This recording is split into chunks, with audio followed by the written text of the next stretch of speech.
ওনার বাসার ম্যানেজারকে ফোন দিছি পরিমণির, তারা তো টাকাটা দিচ্ছে না। তো ওদের দুইজনের এক কথা কি যে আপনার সাংবাদিকের কাছে কেন বলছেন? আমি তো সাংবাদিকের কাছে আগে বলি নাই ভাই, ওদের সাথে কথা বলে আমার টাকা না পাওয়ার পরে আমি সাংবাদিকের কাছে বলছি যে আমার টাকাটা দেওয়া হয়নি। আমি টাকা ছাড়া বের করে দিল, আমার টাকাটা দেওয়া হোক, আমি আমার টাকাটা চাই। আমি গরিব মানুষ, আমার দুটা ছেলে আছে, আমার কাজ করে খাইতে হয় 10 বাসায়, আমার একটা মান সম্মান আছে, ঠিক আছে? আমি ওনার মতো নায়িকা না যে আমার ছবি যেখানে সেখানে আমি ছাড়বো। এই জন্য আমি আমার মুখটা দেখাচ্ছি না। তো আমি জানুয়ারি মাসের 28 তারিখে ছিলাম, ঢুকছিলাম ওনার বাসায়, মার্চের 14 তারিখে চলে আসে। আরো দুইজনকে বেতন ছাড়া বের করে দেওয়া হয়েছে। একজনের গায়ে হাত তুলছিল, আরেকজনের গায়ে হাত উঠায় নাই।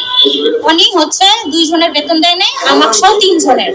পিঙ্কিও একটা নারী, আমিও একটা নারী, ওকে অসম্মান করা মানে আমাকেও অসম্মান করা।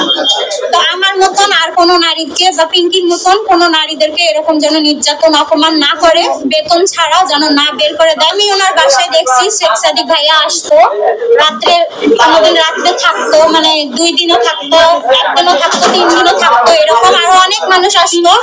ওনার একটা মেকআপ রুম আছে, ওই রুমে অনেক মানে পরিমাণে যেগুলা লোকজন আর কি আমরা দেখছি।